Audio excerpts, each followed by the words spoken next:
Good morning, movie fans. When I did my review of the Rocky Horror Picture Show versus Phantom of the Paradise, somebody asked me in the comments section if I had reviewed Shock Treatment, the quote-unquote sequel to Rocky Horror, and I had not, and I realized I probably should. Although in good faith, I can't recommend it. It's not a really good movie. It's not a great cult movie. It had everything going for it. It was written by Richard O'Brien, and music was by Richard O'Brien and Richard Hartley. It was directed by Michael White and Lou Adler, or produced rather by Michael White and Lou Adler, directed by Richard O'Brien, um, edited by Brian Thompson, same guy as in Rocky. Costume design was by Sue Blaine, same person.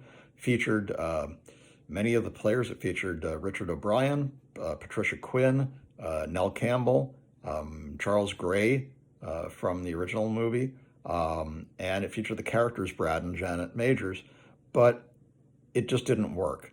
And that was clear from the very first showing. I saw it at the premiere in New York at the 8th Street Playhouse with the late great Sal Piro, who was our vaunted MC for Rocky Horror for many, many years, and the head of the International Rocky Horror Picture Show fan club.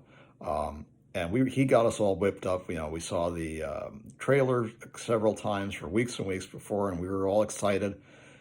And then we saw it, and I can tell you at the end of the first screening, nobody clapped. We were all sitting there looking at each other like, what the heck was that we just watched? Um, One of the problems, I think, with it is that it was, unlike Rocky Horror was a parody of very specific genres and specific things. The science fiction films of the 50s and 60s, and Frankenstein movies, and rock and roll, and upended sexual mores of the 70s. But Shock Treatment didn't really do any of that. Shock Treatment was an attempt to make a movie about Brad and Janet after their experiences, with Frankenfurter, and now their marriage is kind of on the rocks, and they live still in the town of Denton, which is all inside a TV studio, and people actually sleep there. They sleep in their seats in the television studio, and all they do literally is watch television shows. And I guess that was kind of a O'Brien's way of, uh, jabbing the American public with its obsession with television at that time, particularly with, soap opera kind of shows like Dynasty and Dallas and Falcon Crest and things that were popular. Love Boat, corny, stupid, silly shows that people watched in the 80s. The problem is it fell flat on its face because the story isn't very good. The characters are kind of forgettable, and it just did not capture that magic in the bottle, that lightning in a bottle that Rocky Horror had. Um, when you make a movie that's meant to be a cult movie, I think that's a recipe for disaster. Um, the fact that Rocky Horror turned into a cult movie was a fluke. Just the fact that an executive at Fox, after the movie flopped on initial release, decided, well, hey, let's try it on the midnight circuit and see if the college kids like it. And, it took off from there. And 45 years later, it's still going strong. Well, you're trying to recapture that by creating a movie that's intentionally made to be a cult film doesn't work. And one of the reasons it didn't work was the plot was a bit too thin.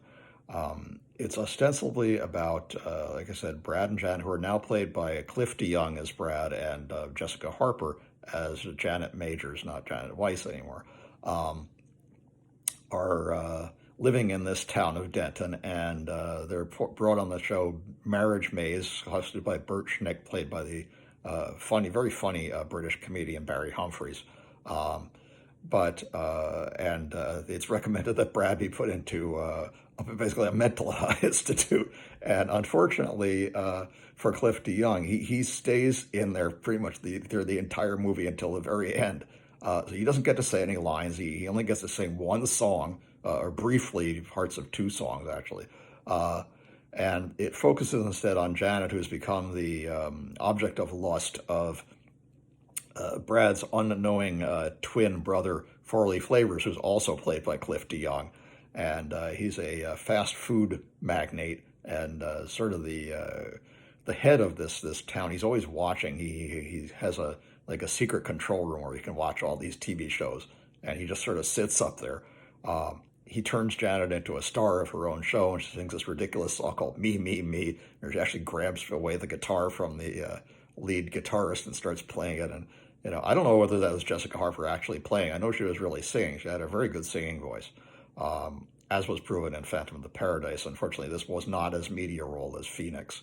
Um, the only two songs that I remember, previous to rewatching this, which I did last night just to refresh my memory of it, are the title track "Shock Treatment," which is sung by Richard O'Brien and Patricia Quinn and Little Nell, and uh,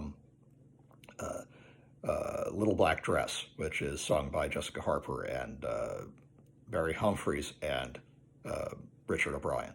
Um, and not a great song, but it's a good song. It's catchy. I don't remember the lyrics. I really don't. I other than a few things, I don't remember the lyrics to these songs as well as I do to Rocky Horror. I remember every lyric because, again, I play the soundtrack quite often and have since it first came out. Um, but the overall story, it's not engaging. It's not really that interesting. People are fawning over Janet, and everybody wants to be her friend, and then sort of almost arbitrarily at the last minute, because she still wants to see Brad. Farley Flavors throws her over for this kind of ditzy blonde instead, and uh, everybody's just sort of blindly follows him, and then now they all want to be committed to this mental hospital where Richard O'Brien's character, Cosmo McKinley, and his sister, Nasha McKinley, have allegedly cured Brad of his mental problems, when in truth they really haven't done anything.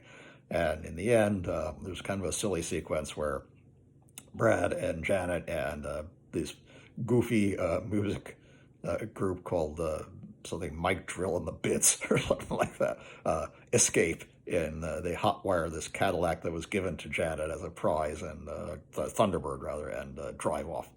They open the studio set and drive off the studio into who knows where. And then the door is closed again, and we're left encapsulated in this TV studio world. I get what O'Brien was trying to do. I get he was trying to send up television and America's obsession with television and kind of skewer middle American values to some degree, and also people's reliability on quick fix sort of self-help answers to more serious mental health problems that really couldn't be fixed by those silly pop culture band-aid fixes.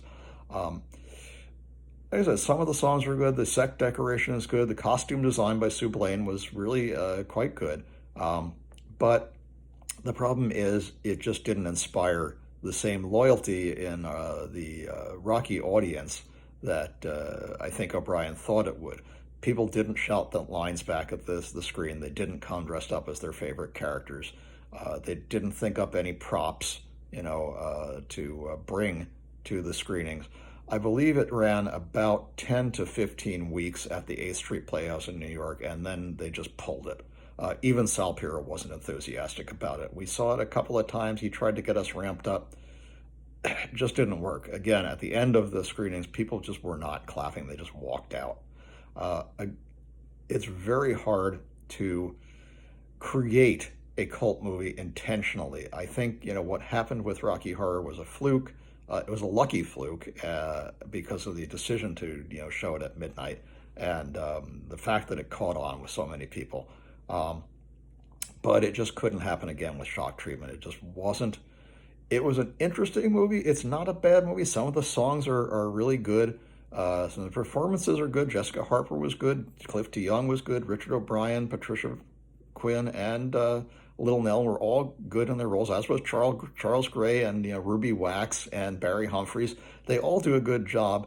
The problem is they're working with a very flat, kind of boring plot, and there really wasn't anything that could have been done, I don't think, to make it better, unless it had retained its original idea, which was that Frank was going to be revived. And a lot of the songs were actually written for the character of Frank. Unfortunately, Tim Curry was no longer available at the time, and there was also an actor's strike, which I think affected some of the casting decisions. Um, an interesting movie, but a swing and a miss.